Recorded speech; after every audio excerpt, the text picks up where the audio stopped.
कि मेरे हाथ में अगर एक 2000 रुपए का नोट हो और एक हाथ में 2 रुपए का सिक्का हो, और अगर दोनों मेरे हाथ से गिर जाए, मुझे बताइए आवाज कौन करेगा, नोट या सिक्का?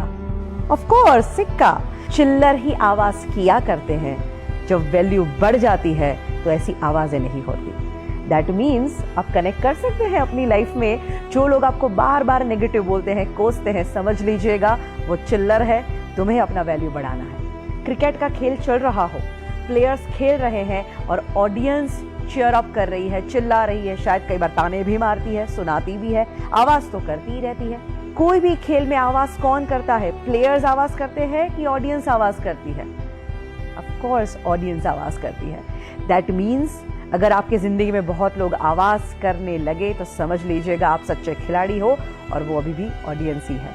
एंड जब आपके अंदर ये एटीट्यूड आ जाएगा ना, आपको कोई रोक ही नहीं सकता।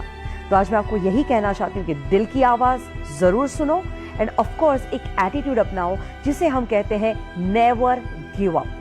जिंदगी में हार मानो ही नहीं। कितने सारे लोग हैं जिन्होंने इस एटीट्यूड को अपनाया और अपनी लाइफ को चेंज कर दिया। सबसे बड़ा एग्जाम्पल है अब्राहम लिंकन।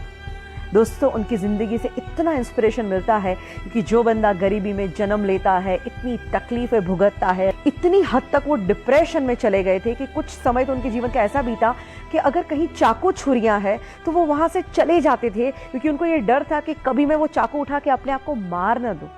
इस टाइप के डिप्रेशन में चले गए। उसके बाद बिजनेस में फेलियर के बाद जब वो पॉलिटिक्स में आए, वहां पे भी क्या हुआ? Continuously failures. बट फिर भी बंदे ने हार नहीं मानी, प्रयत्न करता गया और एक दिन आता है जब वो अमेरिका के प्रेसिडेंट बनते हैं, और ऐसे प्रेसिडेंट जो आज भी लोगों को इन्फ्लुएंस कर रहे हैं। He was the most influencing president ever in USA. He never give up. तो आप क्यों गिव अप करते हैं? हमारे ex president doctor APJ Abdul Kalam, उनकी जिंदगी में से भी बहुत कुछ सीखने जैसी बातें हैं।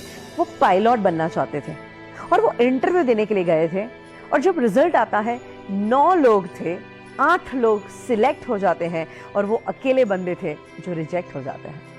इतना दुख होता है और उदास होकर वो एक कोने में चले जाते हैं और बैठे हैं, और वहीं से एक इंसान गुजरते हैं और वो उनको चेहरे से ही देख के कहते हैं कि बेटा तू क्यों इतना उदास है? ये कहते हैं कि मैं क्या करूं, आज मेरा इंटरव्यू था, 8 लोग सिलेक्ट हो गए और मैं अकेला रिजेक्ट हो गया। इससे बुरी बात क्या हो सकती है? तो वो संत बड़े प्यार से कहते कि बेटा शायद तू अभी समझ नहीं पा रहा है, पर शायद हो सकता है ऊपर वाला तुझे उससे भी बेहतरीन कुछ देना चाहता है। You never give up. ये सलाह उनके मन में बैठ गई और उन्होंने सोचा कि मुझे हार नहीं मानी। उन्हें प्रयत्न करना शुरू कर दिया और बाकी जो हुआ वो तो इतिहास आप जानते ही हैं। बड़ी घटना घटी जब उन्होंने as a president supersonic plane में ट्रैवल किया, और जब वो लैंड करते हैं वहाँ पे ढेर सारे पायलट थे जो उनको सैल्यूट कर रहे थे, उनको सलामी दे रहे थे, उनके पद को जो रिस्पेक्ट देते हैं। और सारे पायलट जब उनको सैल्यूट करते हैं तब उन्हें याद आता है कि अगर उस दिन मैं पायलट बन गया होता तो शायद आज का दिन मुझे नहीं मिलता। दैट मीन्स उनके अंदर एटीट्यूड था नेवर गिव अप, और उसी एटीट्यूड ने उनको कहां से कहां पहुंचाया। और सोचिए दोस्तों, अगर यही एटीट्यूड आप भी अपनाएं तो हम लोग कई बार चीज गलत ना हो जाए, मुझसे गलती ना हो जाए, इस डर से भी बहुत कुछ नहीं करते। बट याद रखिए, गलती वही करते हैं जो कुछ करते हैं।